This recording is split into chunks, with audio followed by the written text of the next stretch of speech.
방금 찬양대 찬양처럼 영으로 예배하고 영으로 기도하고 영으로 살아가는 거룩한 주의 백성 되시길 바라겠습니다.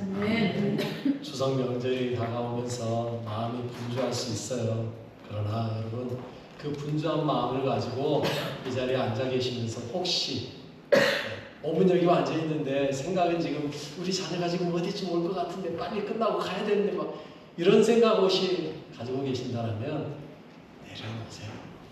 여러분들이 그 생각 안 해도 자녀들 편안하게 오도록 하나님이 지켜줄 줄로 믿습니다.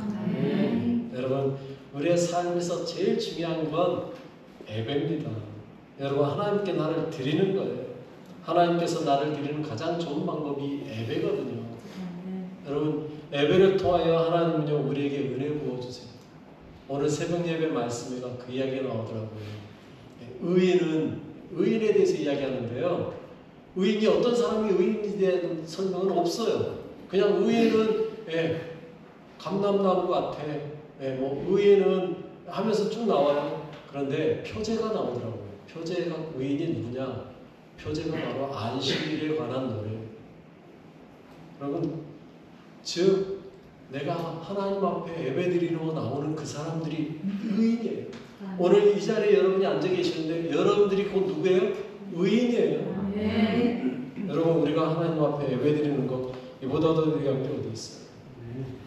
그런데 여러분 우리가 이 예배를 드리기 위해서는요 제일 먼저 해야 되는 게 뭔지 아세요? 정결함입니다. 깨끗해지는 거예요. 부정에서 깨끗해지는 것. 부정한 가운데에서는요 우리가 하나님 앞에 예배드릴 수 없어요. 그래서 하나님 앞에 나와서 우리가 제일 먼저 하는 기도 뭐예요? 하나님 나는 죄인입니다. 용서해 주십시오. 회개 기도부터 하는 거예요. 여러분 이스라엘도 마찬가지예요. 이스라엘에서 가장 중요하게 여기는 건 뭐냐? 정결이에요. 깨끗해지는 거라고. 그래서요 그들은요 부정하지 않으려고 얼마나 조심하는지 몰라요. 음식도 그렇고 삶도 그렇고 안식일도 그렇고 모든 걸 조심해요. 여러분 그들은요 길 가다가 혹시 죽은 시체라도 밟을까 봐 얼마나 조심하면서 사는지 몰라요. 안식일 한번 지키려고요 그들은요 엘리베이터도 안 누른다니까요. 그래서 유대인들이 사는 아파트는요 안식일이 되면 모든 층이 다 서요. 1층부터 20층까지 있으면 1층부터 20층까지 다 서요. 20층 사는 이방인들은 깝깝해 죽으려고 그래요. 층마다 다 서니까. 여러분 그러니 얼마나 여러분 그들이 부정하지 않으려고 노력하는지 모르겠어요. 네, 나도 모르는 사이에도 부정함에 접촉할 수 있단 말이죠. 나도 모르는 사이에 부정함에 접촉할 수 있어요. 천정에서 뭐가 툭 떨어졌는데 보니까 동물 사체가 죽어가지고 떨어졌어. 내 몸에 툭 닿았어. 그러면 나는 부정해진단 말이에요. 내가 원하지 않지만. 그럴 때 어떻게 해야 될까요? 사람이 살다 보면 또 자기 부모님이 돌아가시고 누군가가 죽으면 안 만질 수 없잖아요. 시체로 인해 부정해진단 말이에요. 그 시체가 있던 집도 다 부정해지니까 그 안에 있는 사람도 다 부정해지니까. 그러니 부정에 접촉 안 할 수 있는 방법이 있나요? 부정할 때마다 소나 양 잡을 수는 없잖아요. 더군다나 부정한 사람은 하나님 성전에 아예 들어갈 수가 없는데. 그래서 하나님은요 시체로 인해 부정해진 사람들을 정결하게 하는 방법을 간단하게 정결해질 수 있는 방법을 허락하시는데 그게 뭐냐면 오늘 본문에 붉은 암송아지의 재를 가져다가 그걸로 잿물을 만들어 뿌려. 그러면 정결해져요. 여러분 참 쉽고 간단한 방법을 주셨죠. 그런데 그 쉽고 간단한 방법을 하기 위해서는요 필요한 재료가 있다는 말이죠. 그게 간단한 게 아니더라고요. 여러분 오늘 본문의 2절 말씀에 이렇게 이야기하고 있죠. 여호와께서 명령하시는 법의 율례를 이제 이르노니 이스라엘 자손에게 알려서 온전하여 흠이 없고 아직 멍에 매지 아니한 붉은 암송아지를 내게로 끌어오게 하고. 송아지 하나 끌고 와. 그런데 조건이 있어. 어떤 조건이요? 온전하여 흠이 없고 아직 멍에 매지 아니한 것. 이건 뭐 모든 제물의 공통적인 이야기죠. 온전하고 흠이 없고 멍에 매지 아니한 것. 그런데 조건이 하나 더 있어요. 어떤 송아지요? 붉은 암송아지. 이게 특별한 거예요. 붉은 암송아지. 여러분 한번 물어볼까요? 혹시 붉은 암송아지 보셨어요? 아니, 붉은 소는 보셨나요? 나는 빨간 소 본 적이 없어요. 우리 어렸을 때 불렀던, 예, 늘 봐왔던 소는 무슨 소? 노란 소. 누렁이잖아요. 그런데 붉은 암송아지. 사진 한번 보여드릴게요. 이스라엘 백성들이 정결하기 위해서 붉은 암송아지가 가져오라고 해요. 근데 내가 한번 알아보려고 책을 막 뒤져보다가 만화책 한 권을 발견했는데 거기에 한 부분이 딱 한 부분 나오더라고요. 이 한 부분 보려고 내가 이 책을 샀단 말이죠. 거기 뭐라고 나와요? 성전산으로 들어가려면 랍비들에게 아주 암송한 정황을 십칠해야 한다 하면서 그러기 위해서 성수와 젓갈색 암송아지 재를 준비해야 한대요. 문제는요, 가운데. 그런데 문제는 이 젓갈색 암송아지가 매우 귀하다는 것이다.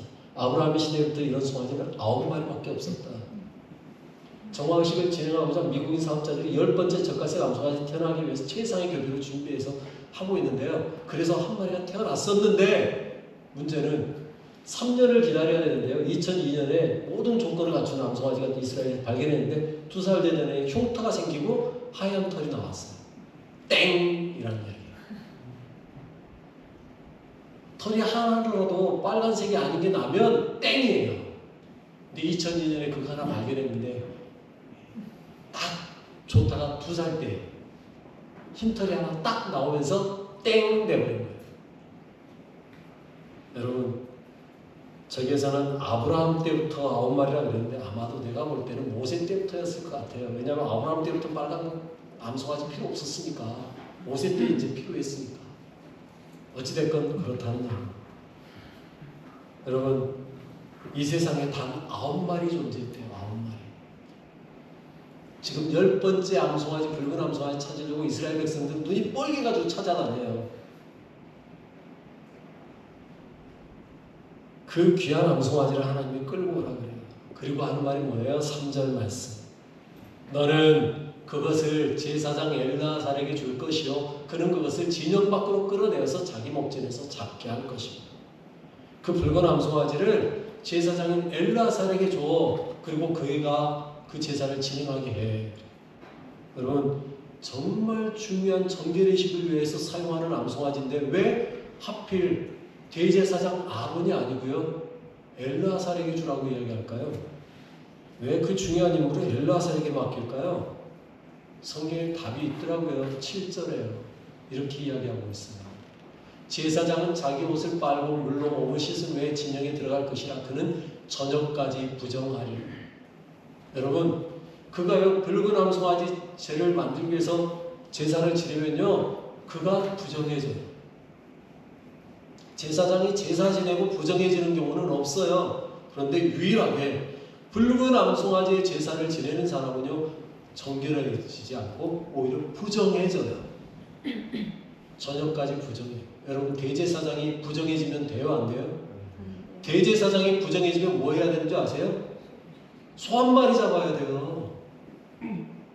그리고 그걸 들고요 속죄소까지 들어가야 돼요.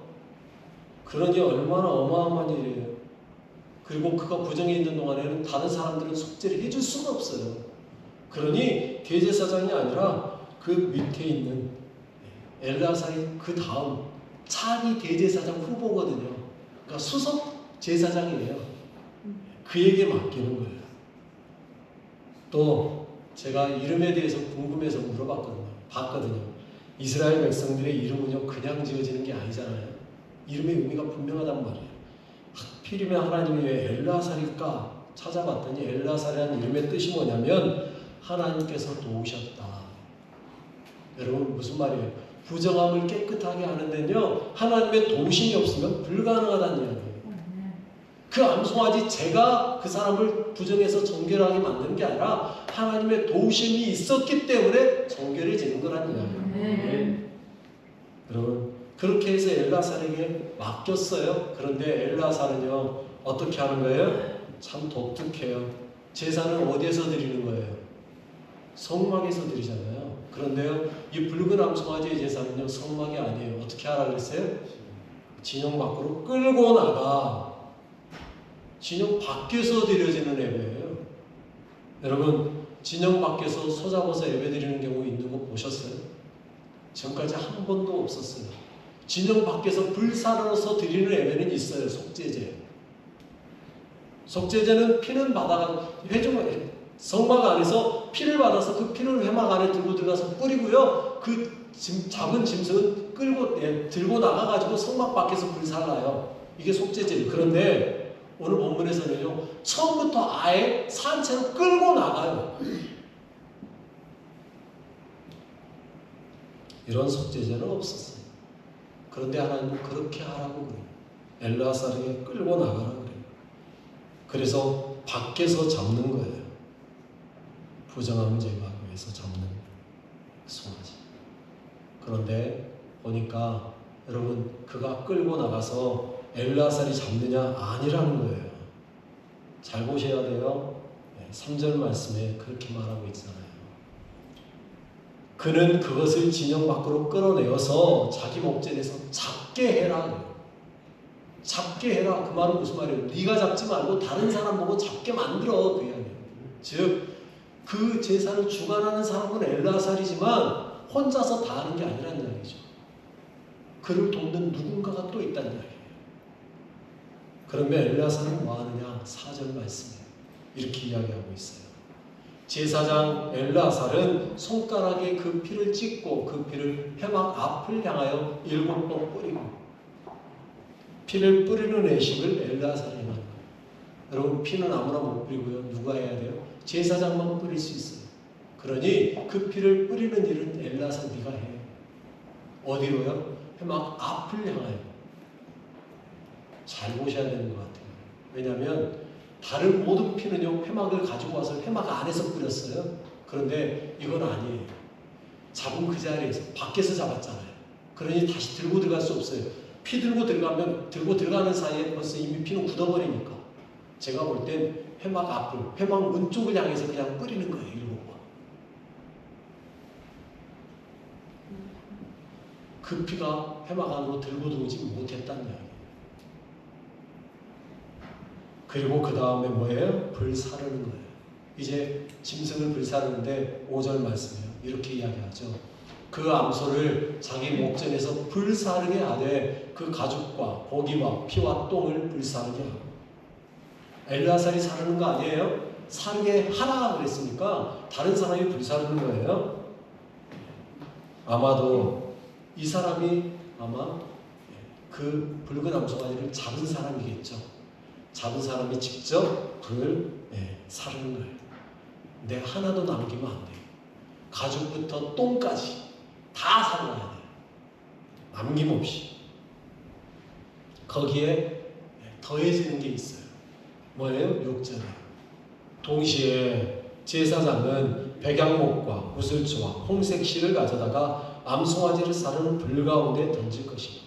엘르아살이 하는 게 딱 한 가지 이제 하는 거죠. 피 뿌리고 난 다음에 뭐 하는 거예요? 백양목, 우슬초, 홍색 실을 딱 들고 있다가 불을 사르는 가운데 거기다 던져 넣는 거예요. 왜 백양목이고 우슬초고 홍색 실일까 봤더니 이렇게 돼 있더라고요. 주석책에 나온다고. 부패하지 않는 생명의 영속성을 상징하는 게 백양목, 죄에 대한 정결을 상징하는 게 우슬초, 그리고 강력한 생명력을 나타내는 게 홍색 실이에요. 그래서 그것들을 붉은 송아지에 첨가하는 거예요. 생명과 정결함을 보여주는 것, 그게 제사장을 통해 부여하는 거예요. 그래서 그걸 제사장이 같이 집어넣는 거예요. 이렇게 해서 제사에 참여한 사람은 부정해져요. 제사장 부정해진다라고 7절에 말했다 그랬죠? 8절에 보면 똑같아요. 송아지를 불사른 자도 자기의 옷을 물로 빨고 물로 그 몸을 씻을 것이라. 그도 저녁까지 부정하리라. 피를 뿌린 제사장도 부정해지고요. 송아지를 불사른 자도 부정해지고요. 두 사람이 송아지 때문에 부정해졌어요. 제사를 지내고 부정해진다면 그 제사에 참여하고 싶으세요? 그건 누구도 원하지 않은 제사일 거예요. 제사 지내고 부정해진대요. 그런데도 그 일을 행하는 거예요. 그것뿐이 아니었어요. 그렇게 해서 불을 살려서 그 송아지가 완전히 다 타고 나면 그 다음에 누군가가 그 송아지 재를 가서 거둬들이는 일을 해요. 담아야죠. 9절 말씀에 이렇게 말하죠. 이에 정결한 자가 암송아지의 재를 거두어 진영막 정한 곳에 둘지니 이것은 이스라엘 자손 회중을 위하여 간직하였다가 보정을 씻는 물을 위해 간직할지니 그것은 속죄제니라. 여러분 그 재를 모아서요 어디에요? 진영 밖에 정한 곳 어딘지는 정확하게 몰라요. 그런데 하나님이 말씀하신 곳이겠죠. 거기에 두라는 거예요. 진영 밖 정한 곳에 놔둬 그 재를 그대로 갖다 그릇에 담아놔. 그러면 어떻게 되는 거예요? 부정한 자들이 그 재를 가져다가 물에다 넣어서 뿌리면 그 다음에 정결해져. 그게 속죄제야라는 거예요. 그런데 문제는 이렇게 죄를 담은 사람도 어떻게 되는 거예요? 부정해지는 게 오늘 이야기예요. 10절 말씀. 암송아지의 죄를 거둔 자도 자기 옷을 빨 것이며 저녁까지 부정하리라. 이는 이스라엘 자손과 그 중에 거류하는 외인에게 영원한 율례입니다. 여러분 시체로 인해 부정해진 자들 정결하게 하기 위해서요 세 사람이 부정함을 감수해야 됩니다. 왜 세 명일까요? 거기에 제사장까지 포함되어서 세 명이 부정해져야만 다른 사람을 정결하게 하는 거예요. 여러분 부정해지는 것, 정결하게 만드는 건 그냥 되는 게 아니에요. 대가를 치러야 합니다. 세 사람이 부정해져야 다른 사람이 정결해집니다. 놀라운 은혜가 있는 거지. 삼위일체 하나님의 역사하심 아닐까라는 생각을 좀 해봐요. 이렇게 붉은 암송아지 제사를 드리고 그들이요 그 죄로 속죄제를 대신하게 됩니다. 그런데 문제는 그렇게 해서 부정해진 사람들이 그 제물만 뿌리면 다 정결해지느냐, 그래서 깨끗해지느냐, 속죄제가 되느냐, 아니라는 사실이에요. 에레미야 시대에 보니까 에레미야 선지자가 하는 말씀이에요. 에레미야 2장 22절에 이렇게 말씀하고 있습니다. 같이 한번 읽어보겠습니다. 주 여호와의 말씀이니라. 내가 제물로 스스로 씻으며 내가 많은 비누를 쓸지라도 내 죄악이 내 앞에 그대로 있으리니. 여러분 에레미야 시대 에레미야 선지자의 말이 야 너희들 제물로 스스로 씻어도 안 돼. 많은 비누로 씻어도 안 돼. 너희들 죄악은 그대로 있어. 여러분 하나님께서 제물로 씻으면 너희들 부정해지는 것 정하게 될 거야 라고 약속하셨는데 에레미야 선지자는 아니라는 거예요. 너 그래봤자 죄악은 그대로 있어. 왜요? 그들의 죄가 얼마나 컸으면 하나님이 이제는 안 된다는 거예요. 너희들의 부정함이 이제 씻을 수가 없어라는 거예요. 여러분 이 제물이 그냥 제물이겠습니까? 우리가 오늘 본문에서 본 그 방법으로 만들어낸 제물이란 말이에요. 붉은 암송아지에 재를 섞어서 만든 그 제물 그걸로 씻어도야 안 된다는 거예요. 이제 너희들 그걸로 부정함 해결할 수 없어. 여러분 이스라엘 백성들은 얼마나 답답할까요? 이제는 그 죄를 해결할 방법이 없어졌어요. 얼마나 답답하겠어요. 그들은 이제 영원한 부정함 속에 갇혀버린 거예요.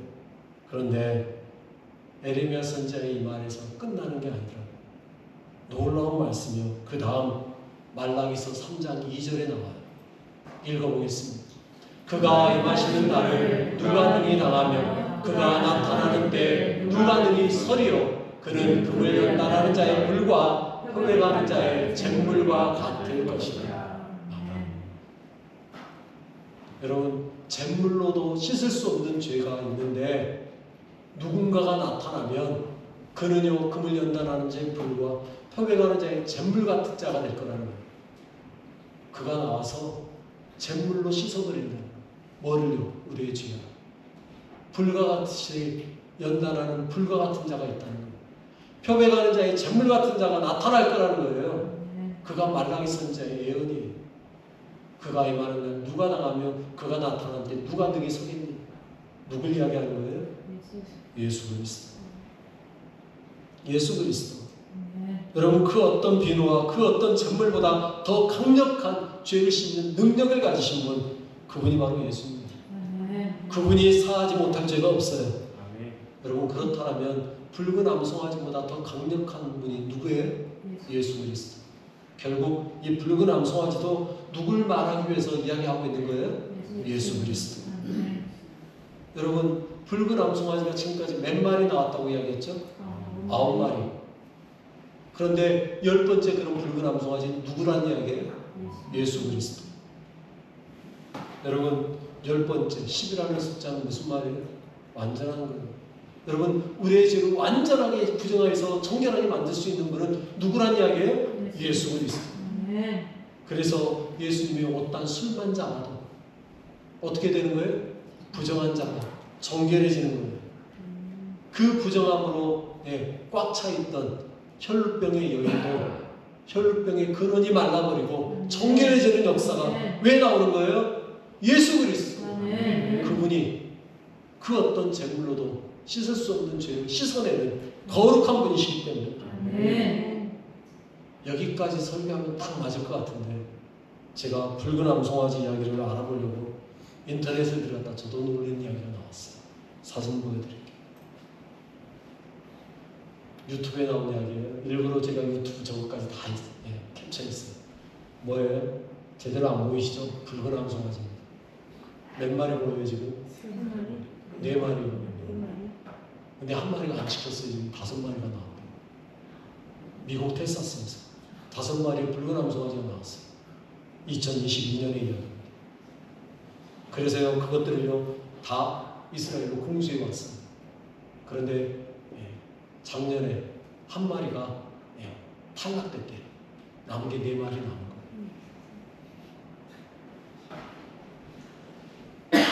여러분 그런데 더 놀라운 이야기 뭔지 아세요? 2022년에 이 붉은 암송아지가 들어오고요. 저 때가 1살 때예요. 그러면 3살 때 그걸 잡아서 드리는 거예요. 언제예요 그러면?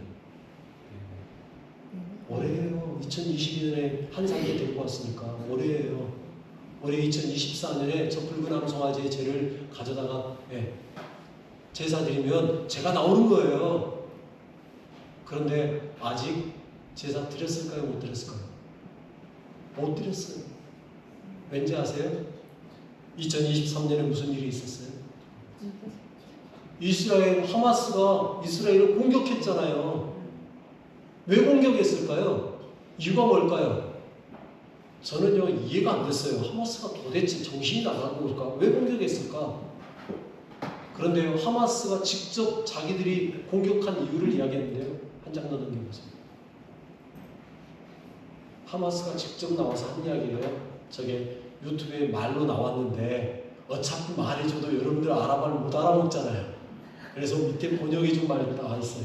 하마스 여단 대변인은 이스라엘이 붉은 암송아지를 수입해 온 걸 의견에 대해서 이야기하고 있어요.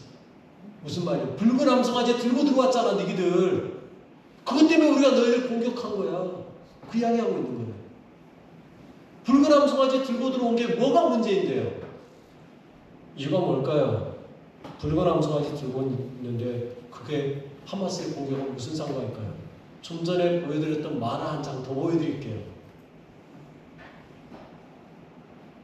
만약 유대인들이 그런 암송아지를 찾게 된다면 그들은 바위동으로 들어갈 수 있다. 그렇게 된다면 세상 그 무엇도 유대인의 세 번째 성전 건축과 덤으로 주어지는 메시아의 도래를 막을 길이 없어진다. 좋아. 그러면 일단 바위동부터 부숴버리거나 이전시키겠지. 그건 곧 제3차 세계대전의 발발을 의미한다. 하지만 그 따위는 아무래도 좋을 것이다. 그들의 이야기를 읽을 거고. 무슨 말이에요? 지금요 여러분 이스라엘 예루살렘 성전에 자리에 뭐가 서 있어요? 이스라엘 황금돔 사원 알악사 사원이라고 그래요. 그 사원이 서 있어요. 그런데요 제3성전 짓겠다는 거예요. 붉은 암송아지를 만들면 그 재를 가지고 성전을 짓고 거기다 뿌려야 되거든요. 그래야 그 성전이 정결해져요. 그러면 여러분 하마스가 왜 공격했는지 알겠죠? 너희들 붉은 암송아지 들고 와가지고 저거 재 만들면 우리 성전 모스크 부숴버리려고 그러잖아. 그러니 우리가 먼저 공격해서 그 송아지부터 없애야 될 것 같아서 그거라고요. 그래서 하마스가 공격한 거예요. 지금까지 그 전쟁이 안 끝나고 있죠. 뻔해요. 왜? 송아지가 3년이 넘으면 그 송아지는 쓸 수 없는 송아지가 돼요. 붉은 암송아지는 3년째 제사 드렸습니다. 아마도 제가 볼 때 내년 정도까지, 내년 6월째 지날 때까지 아마 전쟁이 지속될 것 같아요.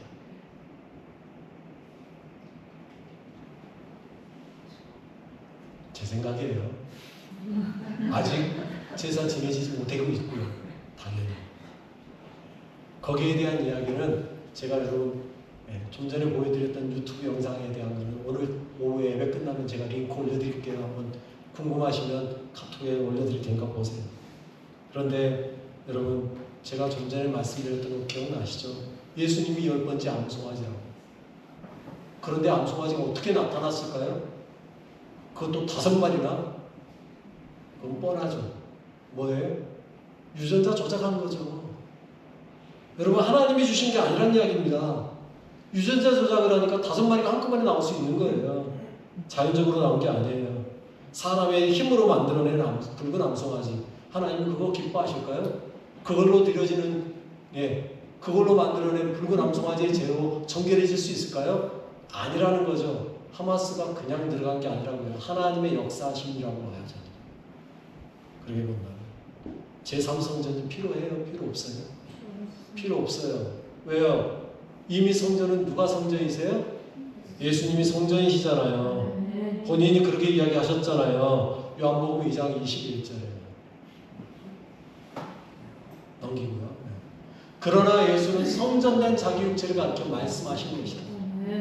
여러분, 예수님이 자기가 직접 본인이 성전이라고 이야기했던 거예요. 제3성전 필요가 없어요. 그런데 이스라엘 백성들은 그 붉은 암송아지 제사를 지내겠다는 거예요. 그러면서 하는 말이 그렇게 하려고 하니까 예수님께서 아니라는 이야기, 말이 조금 꼬였네요 지금. 예수님이 자신이 성전이라고 이야기했어요. 그리고 그 성전을 예수님이 떠나시면서 누가 이제는 그 성전을 이어받은 거예요? 우리가 성전이잖아요. 우리 안에 성령님이 계시잖아요. 고린도전서 3장 16절에 그렇게 말하죠. 너희는 너희가 하나님의 성전인 것과 하나님의 성령이 너희 안에 계신 것을 알지 못하느냐. 이제 우리가 성전이라고요. 그런데 제3성전을 이스라엘이 짓는다면 말이 안 되잖아요. 하나님은 그거 원하시지 않아요. 그런데 이스라엘 백성들은 왜 10번째 붉은 송아지를 기다리고 있을까? 좀 전에 보여드린 잠깐 지나갔던 사진 다시 앞으로 넣어서 12세기 명에서 13세기 정도에 나왔던 랍비 중에 한 사람인 마이모니데스라는 랍비가 그렇게 말을 했답니다. 10번째 붉은 암송아지는 왕인 메시아가 가져올 것이다. 그들은요, 예수님이 이미 오셔서 붉은 암송아지로 역할을 하셨고 그분이 직접 성전 되셨다는 사실을 모르니까요, 저렇게 말하는 거예요. 10번째 붉은 암송아지가 이미 오셨다는 걸 모르니까. 메시아이신 그분이 직접 오셨다는 걸 모르니까 아직도 기다리고 있는 거죠. 저렇게. 아니라는 겁니다. 이미 오셨어요. 그리고 예수님은 이미 예언하셨어요. 뭐라고 예언하셨을까요? 마태복음 24장 15절에 읽어보겠습니다. 그러므로 너희가 선지자 다니엘이 말한 바 멸망에 가증한 것이 거룩한 곳에 선 것을 보거든 읽는 자는 깨달을지니라. 여러분, 다니엘도 말했고요, 예수님도 다시 언급했습니다. 멸망에 가증한 것이 거룩한 곳에 선 것을 보거든. 무슨 이야기입니까? 좀 전에 말했던 그 모스크, 황금돔 사원이 성전 자리에 이미 서 있잖아요. 여러분, 이미 마지막 때인 거예요. 언제부터요? 저 사원이 선 때부터 이미 우리는 마지막 때를 살고 있어요. 더 이상의 붉은 암송아지도 필요가 없고요. 더 이상의 메시아를 기다릴 것도 없어요. 우리가 기다리는 메시아는 어떤 메시아인 거예요? 이제는요? 재림하시는 메시아. 예수 그리스도, 그분이 다시 오실 때에는요, 우리는요, 구원을 위해서 외칠 거 아니에요. 뭘 외치는 거예요? 아멘, 어서 오시옵소서, 마라나타 외치는 거예요. 그리고요, 예수님과 함께 기쁨으로 어디 가는 거예요? 혼인잔치 가는 거예요. 그날을 기대하시기 바랍니다. 붉은 암송아지보다 더 강력하신 예수님께서 우리의 모든 죄를 씻으셨고요. 우리는 이제 청결합니다. 그래서 우리를 의인이라 부르시는 거예요. 여러분들은 다 의인이에요. 더 이상 붉은 암송아지를 기다릴 필요도 없고요. 성전 다시 지을 필요도 없고요. 여러분이 이미 성전이니까요. 우리는 그 생명이시고 정결하신 그 예수님 그분만 기다리면서 하는 거예요. 정결하시고 거룩하신 의인 되신 여러분들 진심으로 사랑하고 축복합니다. 우리 같이 기도하겠습니다. 우리를 정결하게 하신 주님을 찬양하며 감사하시기 바라겠습니다. 우리는 이제 잔물로 죄 씻을 필요도 없고요. 오직 예수님의 보혈의 공로만 있으면 됨을 기억하시고 감사하시고 예수님 뜻 안에서 살아가는 우리 되게 해주십시오. 예수의 피밖에 없습니다. 감사하며 기도하는 여러분 되시기 바랍니다. 우리 같이 기도하겠습니다. 하나님 아버지 감사합니다. 죄를 사랑하시고 우리를 붙잡아 주시고 우리를 정결하게 하시고 우리 인도하신 주님 감사합니다. 내가 영으로 주님을 찬양하며 주님을 찾고 주님만 바라봅니다. 주님께서 우리를 정결하게 하셨고 주님께서 우리를 깨끗하게 하셨고 주님의 보혈의 공로로 사하여 주셨기에 우리는 감사하며 주님을 찬양합니다. 주님 저희를 붙잡아 주시는 주님 저희와 함께 하시는 애 저희들의 삶을 만져주시는 애 저희에게 역사하시는 애 모든 것들이 감사하여 기쁨임을 믿습니다. 주님만 찬양하게 하시고 주님만 높이게 하시고 주님만 찬양하게 하시고 주님만 섬기는 주의 거룩한 백성으로 주님 안에 살아갈 수 있도록 역사하여 주옵소서. 우리를 붙잡아 주시는 애 감사합니다. 우리의 삶의 모든 것 되어주시면 감사합니다. 하나님 아버지 감사합니다. 우리에게 잿물보다 귀한 예수 그리스도의 보혈의 피를 주심에 감사드립니다. 그 예수님의 보혈을 기억하며 감사하는 삶을 살게 하시고 구원의 감격과 기쁨으로 매일 승리의 삶 살아가게 하옵소서. 나를 위해 기꺼이 죽으신 예수님의 은혜 잊지 않게 하시고 찬양과 감사의 삶을 살아가는 우리 되게 하옵소서. 우리를 사랑하사 그의 피로 우리를 제사장 나라 삼아주신 예수와의 이름으로 기도드립니다. 아멘. 찬송가 265장